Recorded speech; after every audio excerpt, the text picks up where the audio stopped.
Express and News in 1953 and was managing editor of the Houston Press in 1959 when he met the judge. And Ed also is a former president of the Tennessee Press Association.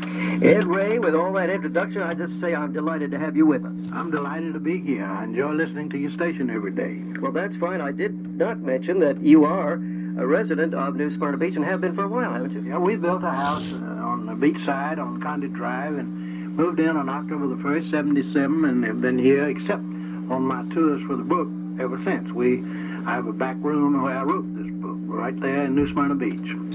Well, we certainly are delighted that you took time out to come to our WSBB microphone. Now, I just really, because I have known of Judge Roy Hofheinz for so many years, it's hard for me to know where to start to tell folks who haven't known about the judge. Maybe you could help me out on that.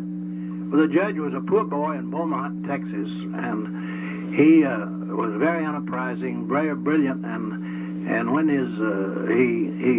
established a reputation for honesty, but he had a great interest in government and people and great capacity for speaking. And when he was just 12 years old, he went to Houston.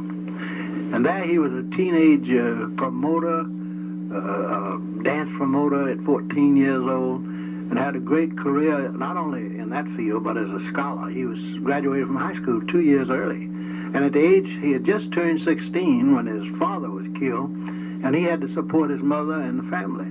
And he's been a genius in 7 different fields ever since that beginning down in Texas. Ed Ray, it was an interesting quote that I found in your book. I have always had, I have possibly had the inclination to believe that entrepreneurs or promoters or hucksters or whatever you want to call them operate on the periphery of honesty. And I know you pointed out that the judge was an honest man. And I saw a quote on page 196 in your book by Eugene Meyer. And he said he was honest to the fullest degree. I didn't think it was possible for an entrepreneur of this great size to be that way. I read clippings going back to the 1920s. I have read his career as county judge, which is the head of county government in Texas. And he headed probate court. He heard juvenile court. He was a great friend of juveniles. So he made his reputation in early life as a judge.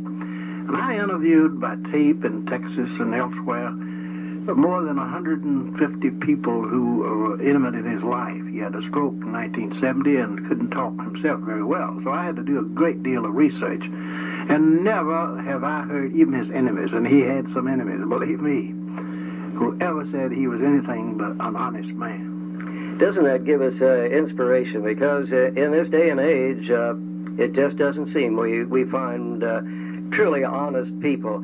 I know that the judge was so involved in so many things, and he was involved in my trade too for many years, and I think that he possibly made his original fortune from the radio business. He was county judge for 8 years and established national records in juvenile field, probate field, where he set up a deal with Rice University and now has $43 million out of it because of Judge Hofheinz.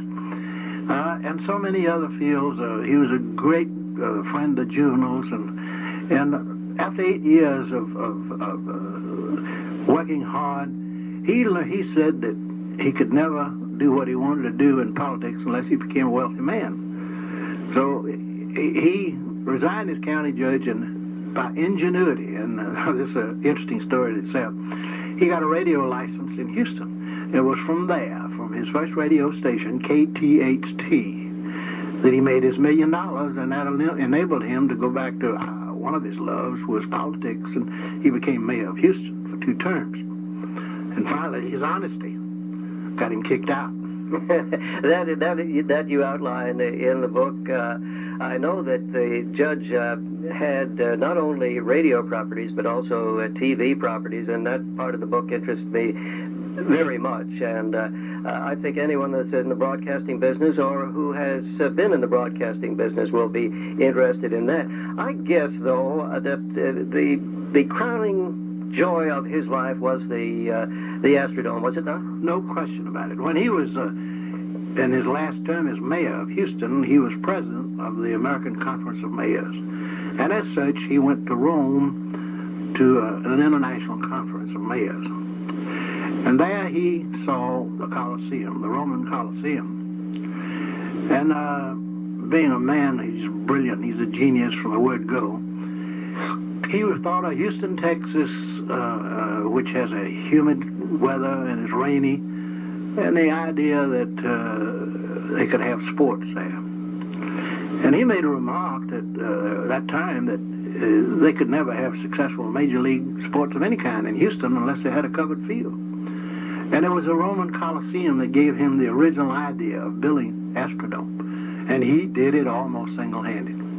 And it's, of course, it's the Taj Mahal of sports today.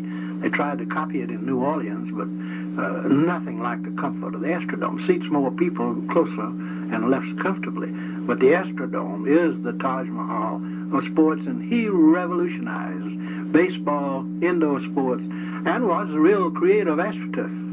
That is so interesting. Ed Ray, our time has gone by so rapidly that I'm just going to say, ladies and gentlemen, that we will continue our discussion with Ed Ray, the author of a most interesting book called The Grand Huckster, Houston's Judge Roy Hofheinz, Genius of the Astrodome. We will continue our discussion with Ed Ray tomorrow at the same time. You're tuned to 1230 on your radio dial.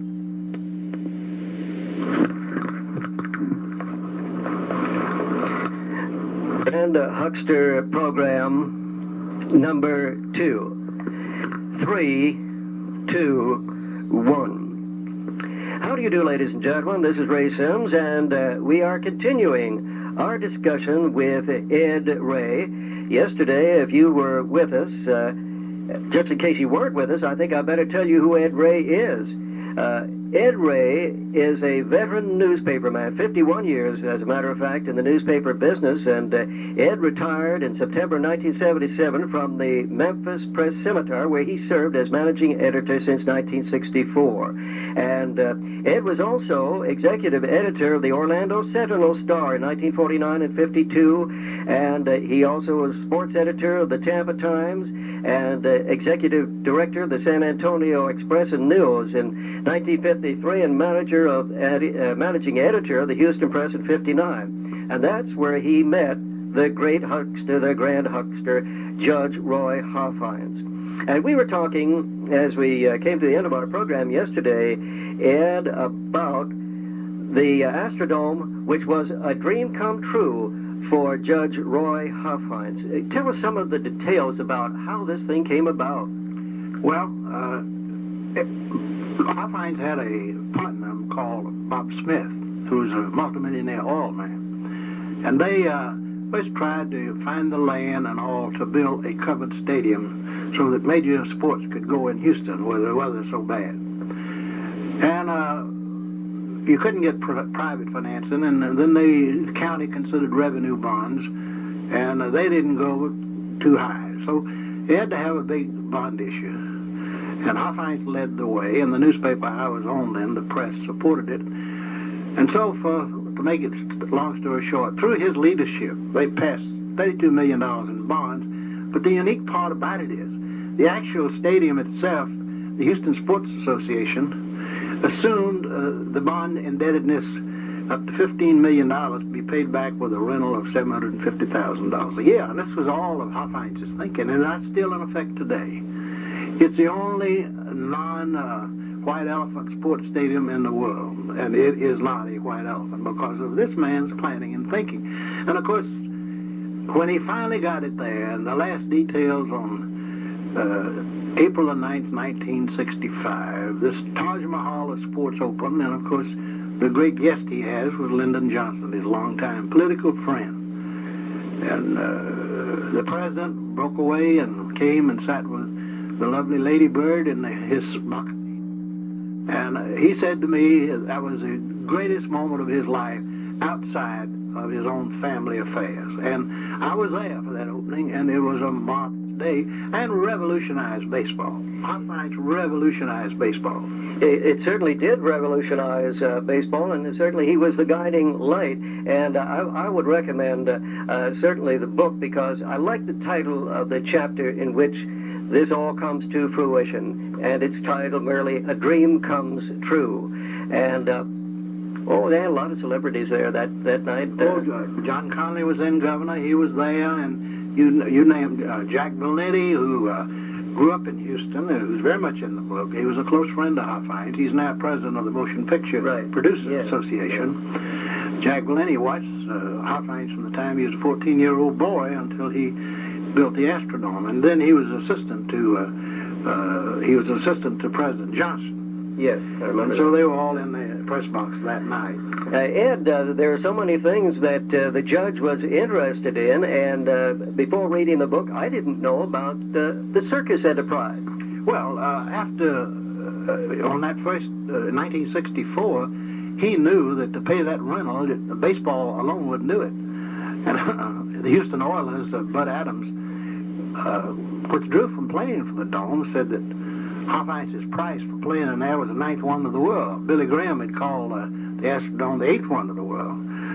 But Bud Adams said that the rental. So the Oilers, didn't go to the Dome for 3 years. They played in Rice Stadium. So he had to get other things to make the Dome pay. They had to have that place busy 200 to 150 nights a year to pay off that rental.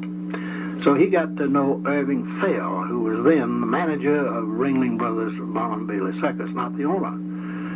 And John Ringling North and family still owned it then. But he and Fell got together and formed what was the Hoffell Corporation, with the two families together, and Roy Hofheinz was the majority stockholder. And they went to Rome, and it's a great story, too long to tell, how they went to Rome and bought the circus in the Roman Colosseum. And so he became 54% owner of the Ringling Circus, and he and Fell made it go very well. And it went so well that they went public with their stock, and then Mattel Toy Corporation came in and made them such an offer in stock to be a subsidiary that they sold out. Now that's a story. That's a long story. Yeah, and I was just going to say that's a story in itself, and folks will just have to get the book to read about that. It's an exciting one. Even if you don't know anything about business, it'll really keep you on the edge of the seat. It's an amazing thing. I'd like to ask you, Ed, Ray, how much is the judge worth, estimated? Well, the judge at one time was worth anywhere from $25 to $50 million, conservatively speaking. The values, of course, since then have gone way up. And when his wife died, his first wife, who was a wonderful woman, they have community property laws in Texas, and she suddenly died on the operating table after operation in New York for what is known as John's disease, acromegalia. And so under the community property laws of Texas in 1966, he had to divide half of his money and through her will, and set up the Hofheinz Foundation and a trust for the 3 children they had. And his part, when it was all divided up, was estimated to be worth, then, his half, he had left $8 to $12 million. And I guess he got on to be worth $50, $60 million, and no matter, if it hadn't been for the Mattel toy deal, he would probably today be worth up to $100 million.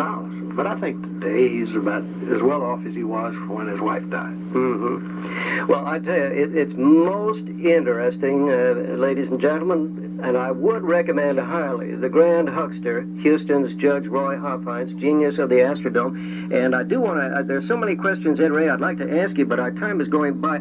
I did want to ask you about the judge right now. Now, Judge Hofheinz used to come down here to New Smyrna Beach. 3 summers, he was here for 5 to 6 weeks while I talked with him, and really, though, was to go over with his wife, the second Mrs. Hofheinz, some facts, because the judge had been in a wheelchair since 1970. That was after his stroke. He had a stroke on his left side, and where he was once the greatest orator in the country, The stroke left him where his speech is slow and difficult, and his memory is fine when you can remind him of things. So I had to go to a lot of people to get his story, but he's been in a wheelchair 9 years and still wheeling and dealing. That's one thing. I know that we have a lot of the Strokers Club people listening today, and I would like to say to them that you're coming along fine. Many of the people that I work with in the Strokers Club have made a wonderful recovery, and when you think that Judge Hofheinz has suffered a stroke, I think that was at 70. Where did that happen? Went up the elevator to Astrodome, and he felt bad, and he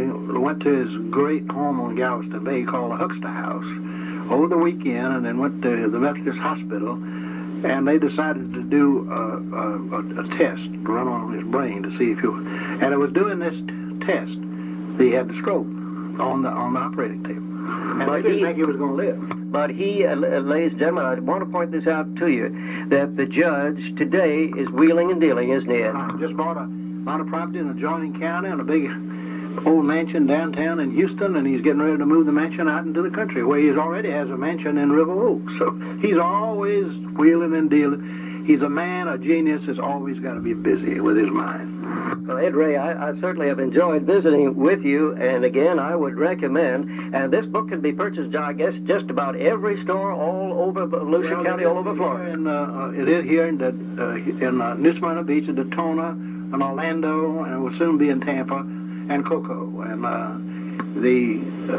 it's just been out 2 months. That's so right, the and distribution is getting going now. Do you think they're going to make a movie of this sometime? Well, I hope Jack Valenti, my friend with the president of the Motion Picture Producers Association, he has the book, and I have the movie rights. I have the paperback rights. Well, I'll bet you they're going to make a movie of this sometime. From what I've read in this, The Grand Huckster, it would make a swell movie. And I want to thank you again, Ed Ray, for being with us, and I wish you all the best of luck with The Grand Huckster, and you just got to get a copy of this, ladies and gentlemen. You will enjoy it. Houston's Judge Roy Hofheinz, genius of the Astrodome, one of the great Grand Hucksters. Thanks, Ed. Thank you. I've enjoyed being with you, and I think you have so much today of sex and all in books. There's no scandal, there's no sex, there's no crookedness. This is just a great American success story about a man who followed the American pattern of individualism and made a great record for himself. I think you'll like it, ladies and gentlemen. Till our next broadcast, then, this is Ray Sims. So long for now.